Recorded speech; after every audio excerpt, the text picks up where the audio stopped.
Sonic Origins, the definitive way to play the classic Sonic games with terrible sound quality, a non-functioning drop dash, lame unlockables, and the vision of an old person. Nah though, kidding aside, Sonic Origins is a fine way to play the classic Sonic games, but most people still have their qualms with the collection like I mentioned earlier. In the review, I mentioned that the game wasn't worth the $40 that they were asking for, and that it'd be better to wait for a discount on the current version of the game, Sonic Origins Plus.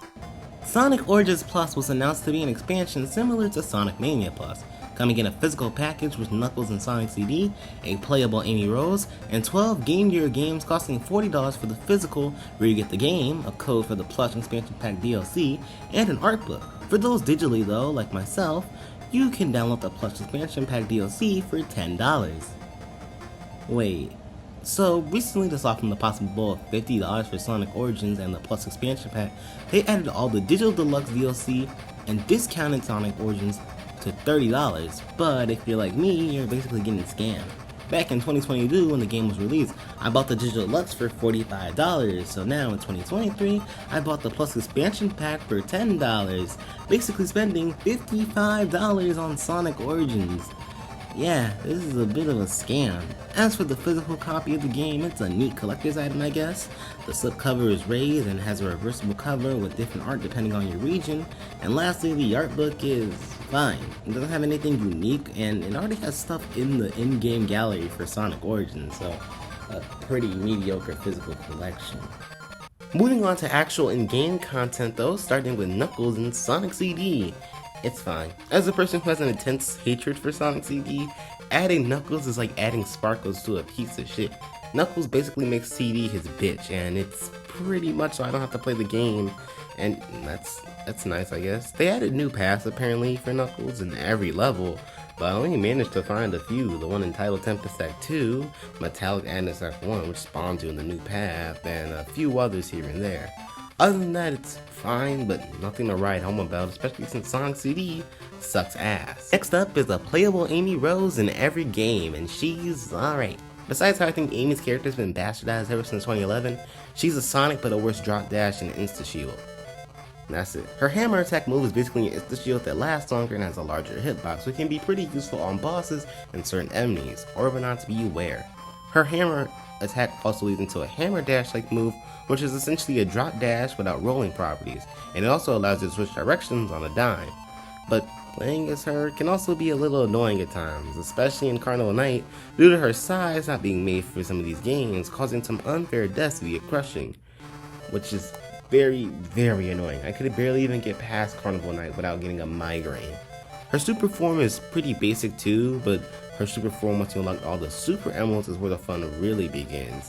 Amy is able to toss hammers with the top race button, making her a threat to everything in her path. Enemies and bosses are a breeze. Other than that though, it's a fine moveset, but unlike Tails and Knuckles have their unique ways of travel, she really isn't worth playing as. And lastly, we have the 12 Game Gear games consisting of Sonic 1, Sonic 2, Sonic Chaos, Sonic Drift, Sonic Spinball, Sonic the Hedgehog Triple Trouble, Sonic Drift 2, Tails Sky Patrol, Tails Adventure, Sonic Labyrinth, Sonic Blast, and Dr. Robotnik's Mean Bean Machine.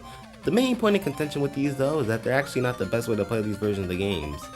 Shocker, am I right? The Master System ports, which have better screen sizes than on the Game Gear, and yeah, it's pretty much self-explanatory. This can lead to the games blindsiding the shit out of you, and the Game Gear version of the games also had awful slowdown. Also, the audio quality of these ports is awful. Good consistency. These games were meant to play in a mono audio, but Origins emulation is playing in stereo, leading it to sound all echoey and loud. As for the games themselves though, they're fine, and I'm honestly really happy they added them to the title. I do like the Game Gear games a lot, and I think it makes it more worth the money, even if the emulation is very, very iffy. The games still slow down on my fucking PS5, come on man. The games also have weird as hell inputs for some reason. Start is the triangle button, but in Sonic Chaos and Sonic Blast to select your character, you need to press circle. But for Sonic Triple Trouble, to select your character, you need to press triangle? What the hell? And the games also feel like they have a weird input lag, but that might just be something to do with the Game Gear games. They've always felt weird to me. As for extra content in Sonic Origins Plus and the 2.0 update, we have this surprise tab. What? Yeah, the surprise tab is an illustration by Sonic Team JP that you slowly unlock by doing plus-specific actions, like playing Game Gear games, time traveling as Knuckles, or playing against Amy and Tails in Sonic 2 or Sonic 3. Basic shit. They also added Knuckles and Amy to the menu islands because they felt like using models this time, but not crediting the artist. That was a little too much. The animations are neat though, I do like them, they add charm, especially Knuckles' Sonic Advance 2 reference. That's just cool. As for what the 2.0 update fixes though, is the new Sonic Team logo. That's cool. There's a new manual. That's also cool. Oh, and a genuine fix of Sonic's drop dash in Sonic 1 and 2, removing the roll locking so you can move in any direction. They also changed a few physics issues in Sonic 3 and Knuckles 2, mainly with the inaccessible big rings that were accessible in the original version of the game. That's it though. No fixes to the awful audio quality, the weird ass blurriness of the games, Sonic 1 having the spin dash in classic mode, no save files for anything other than Sonic 3 and Knuckles, Sonic 3's opening and endings also are very loud and the ending is still out of sync.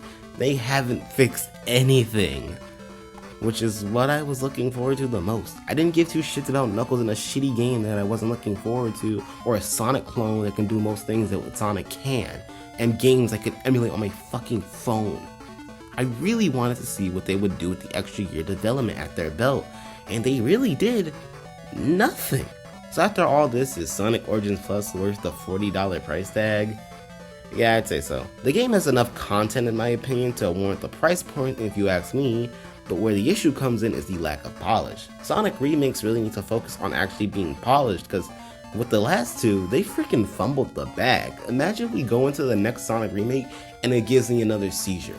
That's just disappointing.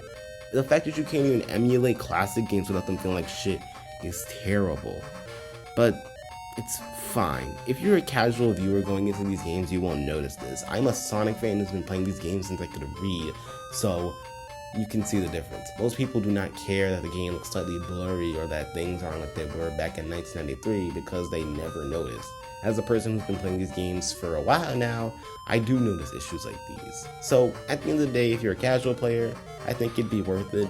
Go ahead. These are great games at the end of the day. So $40 ain't the biggest deal, to be honest, especially since games are costing like $80 fucking now. But that's it for me. I'm gonna end off the video. Yeah, thank you for watching. Bye bye.